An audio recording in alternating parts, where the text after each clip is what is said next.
wabarakatuh. Halo, apa kabar semuanya? Semoga kabarnya baik ya. Pada kesempatan kali ini kita akan belajar dan membahas tentang materi IPA, yaitu alat optik.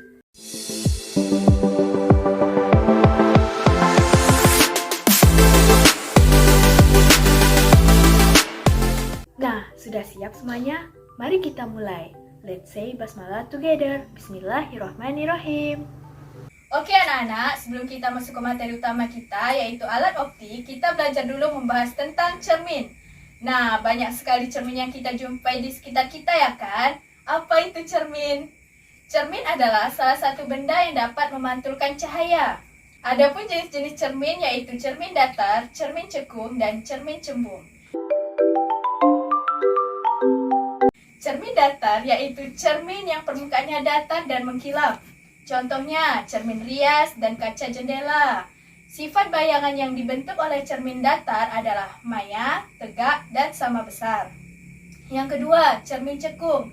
Cermin cekung adalah cermin yang permukaannya melengkung keluar. Contohnya yaitu kaca spion, cermin persimpangan jalan. Terus, sifat bayangan yang dibentuk cermin cembung adalah maya, diperkecil, dan tegak. Yang ketiga, cermin cembung adalah cermin yang permukaan pantulnya berbentuk cembungan. Contohnya bagian dalam lampu senter dan lampu mobil. Jika benda berada amat dekat dengan cermin, maka bayangan yang terbentuk adalah maya, tegak, dan diperbesar. Jika benda cukup jauh dari cermin, maka bayangan yang terbentuk adalah nyata, terbalik, dan diperbesar. Nah, jika benda itu sangat jauh dari cermin, maka bayangan yang terbentuk adalah nyata, terbalik, dan diperkecil. Nah, sekarang kita akan bahas apa itu alat optik. Mata kita tidak dapat melihat benda yang letaknya amat jauh maupun melihat benda-benda yang berukuran amat kecil. Oleh karena itu, manusia memerlukan alat bantu yang berupa alat-alat optik. Nah, apa kalian tahu apa alat optik itu? Alat optik merupakan alat-alat yang menggunakan lensa atau cermin untuk memanfaatkan sifat-sifat cahaya, yaitu dapat dipantulkan dan dapat dibiaskan. Cahaya tersebut digunakan untuk melihat. Apa saja ya alat-alat optik itu? Nah, alat optik terdiri dari dua macam, yaitu alat optik alamiah dan alat optik buatan. Alat optik alamiah tentu saja adalah mata kita. Sedangkan alat optik buatan adalah alat-alat optik yang dibuat oleh manusia seperti kacamata, kaca pembesar atau lup, mikroskop, teropong, kamera, periskop, episkop, diaskop, dan masih banyak lagi. Yang pertama kita akan membahas mata. Mata merupakan indera penglihatan dan merupakan organ tubuh kita yang dapat menangkap perubahan dan perbedaan cahaya. Perbedaan spektrum cahaya yang mampu ditangkap mata kita itulah yang menyebabkan kita dapat melihat warna. Tanpa cahaya, mata kita susah untuk melihat.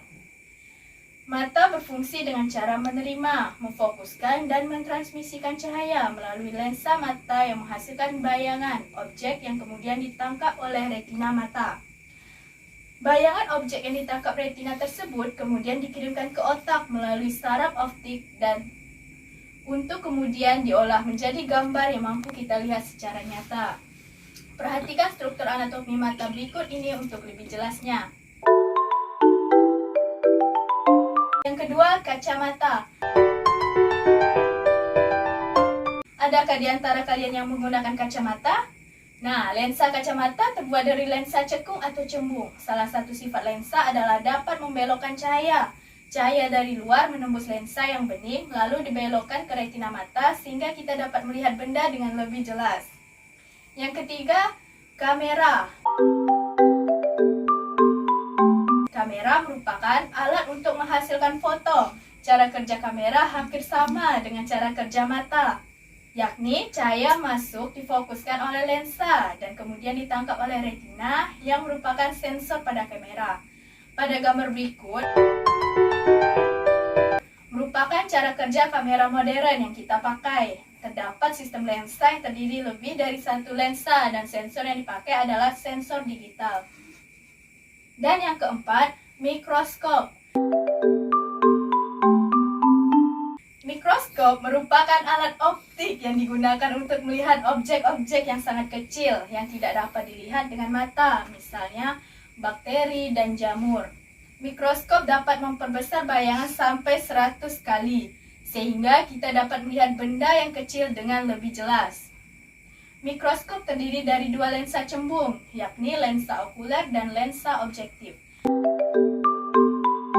Perbesaran pada mikroskop sama dengan perkalian antara pembesaran pada lensa okuler dengan pembesaran pada lensa objektif. Perbesaran total mikroskop dapat dirumuskan dengan M sama dengan MOB kali MOK, yang dimana MOB tersebut adalah perbesaran lensa objektif, sedangkan MOK adalah perbesaran lensa okuler. Untuk perbesaran lensa objektifnya dapat kita hitung dengan rumus MOB sama dengan S aksen OB per SOB. Nah, untuk perbesaran lensa okuler dengan pengamat tanpa akomodasi, kita bisa menghitung dengan rumus MOK sama dengan SN per FOK. Sedangkan untuk perbesaran lensa okuler dengan mata berakomodasi maksimum, MOK sama dengan SN per FOK ditambah 1. Nah, dengan menjumlahkan jarak bayangan dari lensa objektif ke lensa objektif dan lensa objektif ke lensa okuler, kita dapat mengetahui panjang mikroskop yang dituliskan dengan rumus D sama dengan S aksen OB ditambah S aksen OK. Nah, yang kelima, teropong atau teleskop. Teropong merupakan alat optik yang digunakan untuk mengamati benda-benda yang jaraknya jauh dari pengamat sehingga tampak lebih dekat dan lebih jelas. Galileo Galilei merupakan penemu teleskop atau yang saat ini kita kenal sebagai teropong. Teropong terdiri dari dua macam, yaitu teropong bintang untuk melihat benda-benda angkasa dan teropong bumi untuk mengamati benda-benda di bumi yang jaraknya jauh dari pengamat. Komponen alat optik pada teropong secara umum dapat dilihat pada gambar berikut ini. Teropong bintang saat ini sudah jauh berbeda dengan yang terdahulu. Teropong bintang saat ini menggunakan cermin pantulan untuk memperjelas objek. Untuk perbesaran teropong pada saat mata yang tidak berakomodasi dapat dihitung dengan rumus M sama dengan FOB per FOK. Sedangkan untuk perbesaran teropong dengan mata berakomodasi maksimum, rumusnya yaitu M sama dengan FOB per SOK. Nah, yang keenam, loop atau kaca pembesar. Loop merupakan alat optik yang sangat sederhana yang terdiri dari satu lensa cembung. Loop dapat membantu kita mengamati benda kecil agar terlihat lebih besar dan jelas. Misalnya tulisan di buku. Akan tetapi, perbesaran yang dilakukan loop terbatas. Dalam perbesaran suatu benda, loop menerapkan salah satu sifat cahaya, yaitu dapat dibiaskan. Nah, rumus untuk mencari pembesaran pada kaca, pembesaran baik untuk mata tanpa akomodasi maupun untuk mata berakomodasi maksimum sama dengan rumus pada lensa okuler mikroskop. Nah, yang terakhir yaitu periskop. Periskop merupakan alat optik sejenis teropong yang arah pandangnya dapat dibelokkan, sehingga objek tidak harus berada di depan mata. Periskop digunakan pada kapal selam untuk mengamati keadaan di permukaan laut dalam kapal selam. Periskop memanfaatkan sifat cahaya dapat dipantulkan. Pada periskop sederhana terdapat dua cermin datar. Cara kerja periskop adalah bayangan yang terbentuk pada cermin pertama dipantulkan ke cermin kedua. Dari cermin kedua inilah pengamat dapat mengamati benda.